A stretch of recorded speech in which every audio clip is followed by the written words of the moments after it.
العلم هو النور الهادي والمفتاح لكل الخير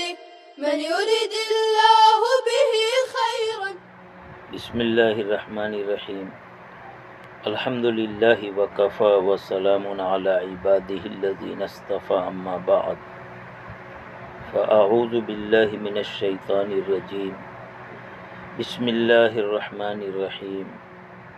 وَكَتَبْنَا عَلَيْهِمْ فِيهَا أَنَّ النَّفْسَ بِالنَّفْسِ وَالْعَيْنَ بِالْعَيْنِ وَالْأَنْفَ بِالْأَنْفِ وَالْأُذُنَ بِالْأُذُنِ وَالسِّنَّ بِالسِّنِّ وَالْجُرُوحَ قِصَاصٌ فَمَنْ تَصَدَّقَ بِهِ فَهُوَ كَفَّارَةٌ لَهُ وَمَنْ لَمْ يَحْكُمْ بِمَا أَنزَلَ اللَّهُ فَأُولَئِكَ هُمُ الظَّالِمُونَ. صدق اللہ العلی العظیم. عزیز طلبہ، آیت سے متعلق ایک واقعہ جس کی طرف کل اشارہ کیا تھا، اور وہی شان نزول بھی ہے. واقعہ یہ ہے کہ یہودیوں کے جو دو قبیلے تھے، قبیلہ بنو نذیر، بنو قریظہ. اگر بنو نذیر میں کوئی آدمی بنو قریظہ کے کسی آدمی کو قتل کر دے تو اس کے بدلے میں صرف آدھی دیت دے کے اور معاملہ ختم کر لیتے تھے. اس کے برعکس اگر بنو قریظہ میں سے کوئی بنو نذیر کے کسی آدمی کو قتل کرے تو پوری دیت لیتے تھے. ایک تو یہ کہ جان کے بدلے جان جو قصاص کا حکم ہے ان کی شریعت میں تھا، اس کو بدل دیا، قصاص کے بدلے میں دیت لے آئے. دوسرے کہ دیت میں بھی ہیرا پھیری کرتے کہ لینا ہوتا تو پورے اور دینا ہوتا تو آدھی. اس طرح سے اللہ کے حکم کو انہوں نے بدلا تھا، اور یہ حکم خود ان کی کتاب تورات کے اندر اللہ نے نازل فرما دیا تھا. اسی پر رد کرتے ہوئے جو اصل حکم ہے ان کی کتاب میں اللہ کا، جو ان کی یہاں ایک شریعت اور قانون ہے، اس کو بیان کرتے ہوئے آیت نازل ہوئی. وَكَتَبْنَا عَلَيْهِمْ فِيهَا أَنَّ النَّفْسَ بِالنَّفْسِ، اور ہم نے فرض کیا ان پر. کتب اعلیٰ صلے کے ساتھ آئے تو فرض کے معنی میں ہم نے لکھ دیا ان کے اوپر، یعنی فرض کر دیا. فیا اس میں یعنی تورات میں، ان النفس بالنفس،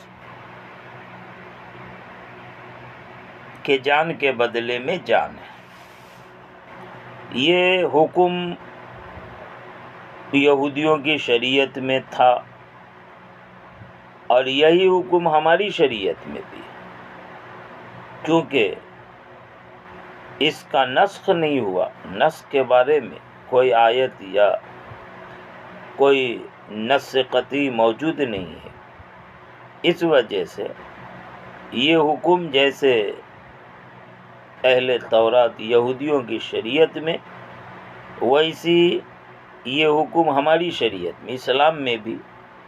قصاص کا یہ حکم باقی ہے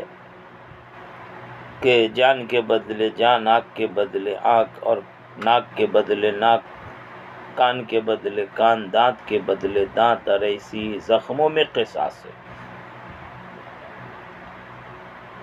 ان النفس بالنفس، بالنفس جار مجرور فعل محذوف سے متعلق ہے، جیسا کہ مصنف نے تقتلو نکالا. ایسی ہر ایک جگہ موقع محل کے مناسب، کہیں پر تقتلو، کہیں پر تفقعو، کہیں پر یجدعو، کہیں پر تقطعو، کہیں تقلعو. یہ مختلف موقع پر جو مناسب فعل ہے وہ مصنف نے مقدر مانا، تاکہ بعد والا جو جار مجرور ہے یہ محذوف فعل سے متعلق ہو کر خبر ہو جائے، اور پھر یہ ان النفس کی خبر بن جائے.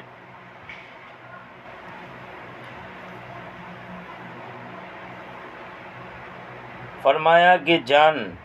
قتل کی جائے گی جان کے بدلے، یعنی اذا قتلتھا، جب اس جان نے دوسری جان کو مارا. یعنی قاتل کی جان ماری جائے مقتول کی جان کے بدلے میں، یہ قصاص کا حکم یہ اس لیے ہے تاکہ روئے زمین سے قتل غارت گری فساد ختم ہو، کیونکہ اگر قاتل کو یہ دھیان ہوگا کہ ہم اگر قتل کریں تو بدلے میں ہمیں قتل کر دیا جائے گا، تو وہ یقیناً مقتول کو قتل کرنے سے روکے گا، اس کی جان کی فکر نہیں، اسے اپنی جان کی فکر ہوگی۔ لیکن مرڈر کر دے، قتل کر دے اور پھر اس کو ایسی چھوڑ دیا جائے تو ایسی صورت میں کسی کو دوسرے جان کی کوئی اہمیت نہیں سمجھ میں آئے گی۔ تو اصل میں یہ قصاص کا جو حکم ہے وہ قاتل کو خود اپنی جان کی اہمیت عظمت کا احساس دلا کر اسے قتل سے باز رکھنے کا حکم ہے کہ جان کے بدلے جان، اذا قتلتھا جب اس نے اس کو قتل کیا ہو، والعین بالعین اور آنکھ کے بدلے آنکھ، یہاں پر بھی موقع محل کے مناسب بالعین سے پہلے تفقع فعل مقدر مانا جائے، اس سے یہ جار مجرور متعلق ہو، اور آنکھ پھوڑی جائے گی آنکھ کے بدلے، اگر کسی نے آنکھ پھوڑ دیا تو بدلے میں آنکھ پھوڑی جائے۔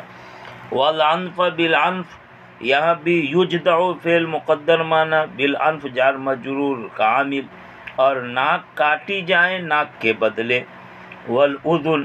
اور کان کاٹے جائیں کان کے بدلے، اور دانت تقلع فعل مقدر، اور دانت اکھاڑے جائیں دانت کے بدلے، کسی نے دانت اکھاڑ دیا بدلے میں اس کے دانت کو اکھاڑا جائے گا۔ یہاں پر ان النفس، یہ تو النفس انا کا اسم ہو کر کے منصوب ہے، لیکن آگے جو والعینہ ہے والانفا ہے والاذنا ہے والسنہ، یہ چاروں جو ہے ان کے بارے میں ایک قرأت تو نصب کی ہوگی، نصب کی قرأت تو بالکل واضح ہے کہ یہ سب عطف ہے النفس کے اوپر، یہ چاروں کے چاروں معطوف ہے النفس پر، النفس معطوف ہے انا حرف مشبہ بالفعل کا اسم ہو کر منصوب، لہذا یہ چاروں معطوف بھی منصوب ہو جائیں گے۔ دوسری قرأت جو مصنف بیان کر رہے ہیں وہ فی قرأت بالرفع فی الاربع،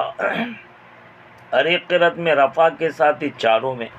چاروں یعنی والعین والانف والاذن والسن۔ رفع کی قرأت کی توجیہ یہ کی گئی ہے کہ یہ مرفوع ہے کیونکہ یہ النفس کے اوپر عطف نہیں ہے بلکہ یہ خود مبتدا ہے اور آگے اس کی خبر، جیسے والعین اصل میں والعین بالعین، والعین یہ مبتدا،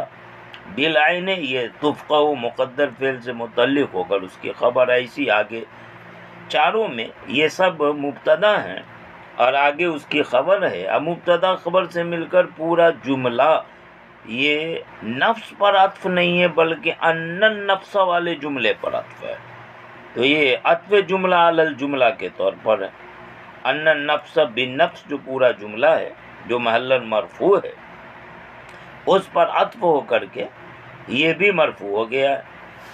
تو معلوم یہ ہوا کہ یا تو لفظ مفرد کا عطف مفرد پر ہے یا جملے کا عطف جملے پر ہے، اگر مفرد کا عطف مفرد پر کریں گے یعنی نفس پر عین کا عطف کریں گے تو والعین منصوب والانف منصوب ایسی آگے، اور اگر جملے کا جملے پر کریں گے تو والعین والانف والاذن والسن یہ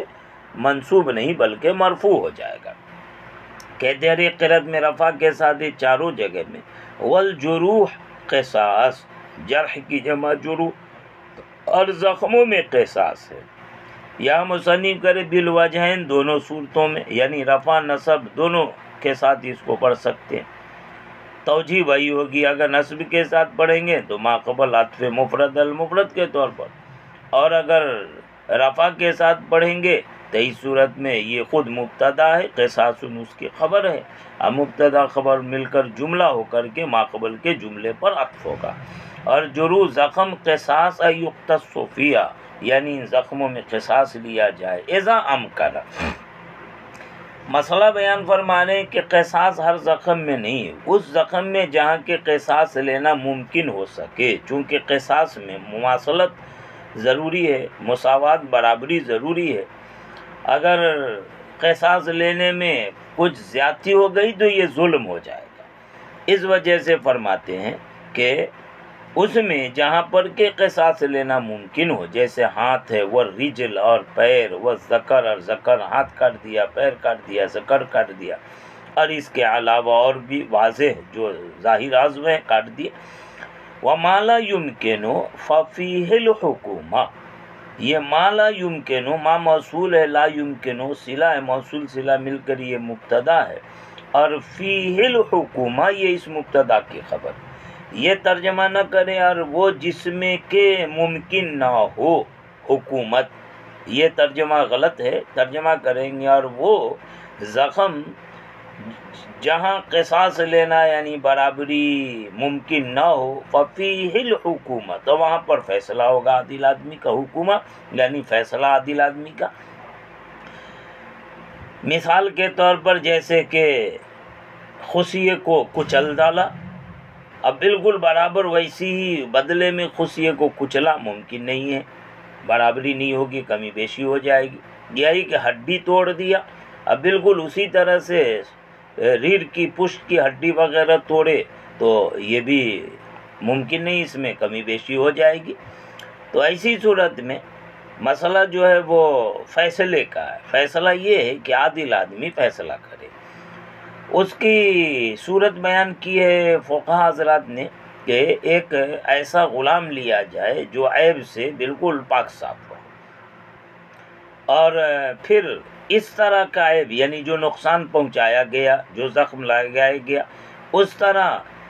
کہ عیب کے ساتھ اس غلام کو متصور کیا جائے، یا دوسرے کو لیا جائے جس میں اس طرح کا عیب ہوا، دیکھا جائے کہ دونوں کی قیمت میں کتنے کا فرق ہوتا ہے، تو زخم وغیرہ لگنے پر جتنا نقصان ہوتا ہو بس اتنی دیت جو ہے دیت کے طور پر اس سے وصول لی جائے گی۔ مثلا 1000 کا نقصان ہو رہا ہو، 5000 کا، تو جتنے کا نقصان ہو رہا ہو، نقص کی وجہ سے جو قیمت میں فرق آ رہا ہو، جتنے کا فرق آ رہا ہو اتنا وصول لیا جائے۔ یہ صورت ہے ما لا یمکن فی الحکومہ کی، یعنی وہ زخم جہاں قصاص لینا ممکن نہ ہو، برابری ممکن نہ ہو، فی الحکومہ، تو وہاں پر کہ حکومت یعنی عادل آدمی کا فیصلہ ہوگا۔ وَهَذَا الْحُكْمُ وَإِنْ كُتِبَ عَلَيْهِمْ فَهُوَ مُقَرَّرٌ فِي شَرْعِنَا۔ مصنف فرماتے ہیں کہ یہ حکم جو بیان کیا کہ جان کے بدلے جان، آنکھ کے بدلے میں آنکھ، یا آخر تک، یہ اگرچہ یہ تورات والے یہودیوں کے لیے ہے، ان پر یہ حکم فرض ہوا تھا، لیکن چونکہ ہمارے ہاں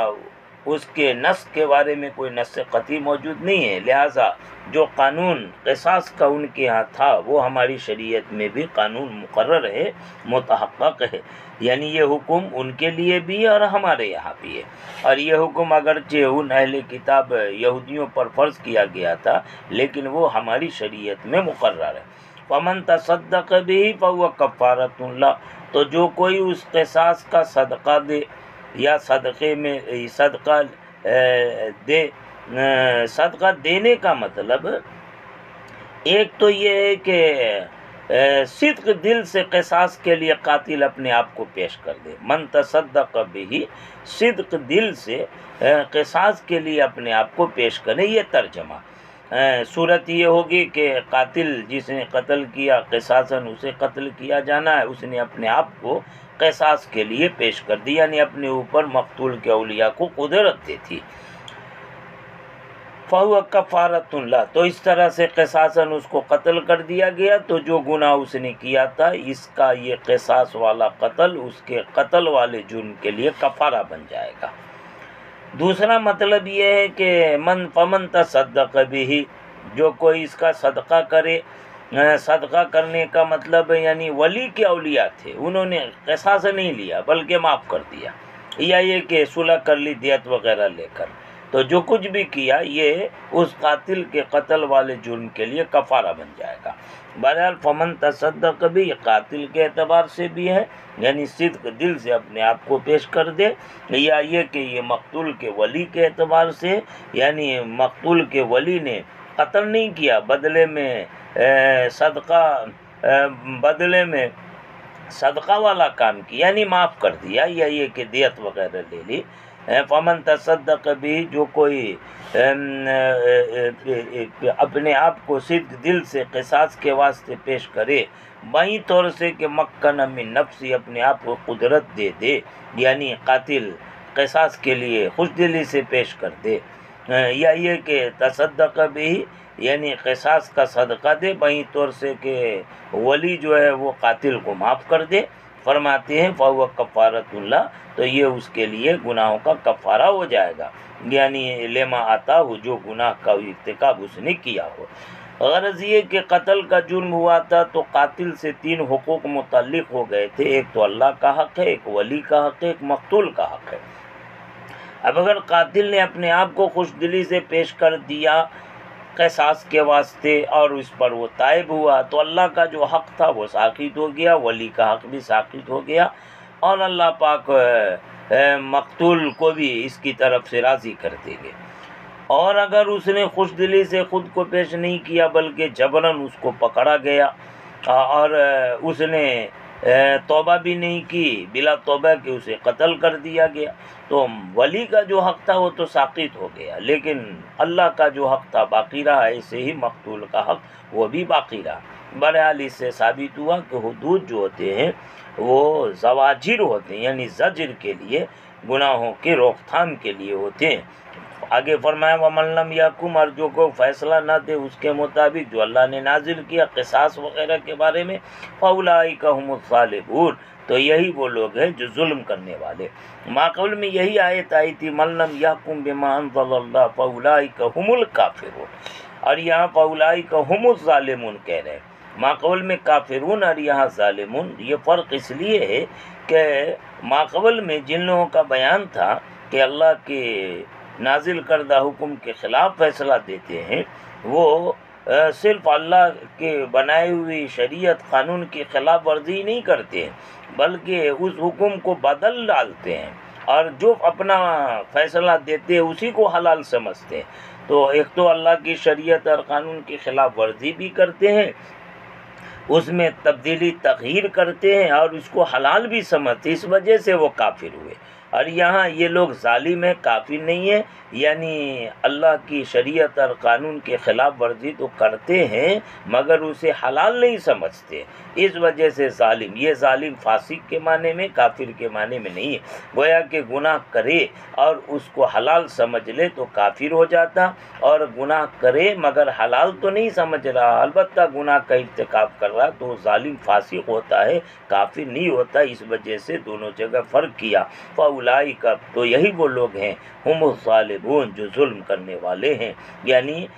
اللہ کی حدود کو پامال کرنے والے، جس کا جو حق تھا اس حق میں ہیر پھیر کر دینے والے ظالم ہیں۔ دعا ہے کہ اللہ ہر ظلم سے، کفر سے اللہ ہم سب کی حفاظت فرمائے۔ وآخر دعوانا ان الحمد للہ رب العالمین۔ السلام عليكم، لا تنسوا الاعجاب بالفيديو والاشتراك في القناة تشجيعا لنا لنستمر بنشر المزيد إن شاء الله.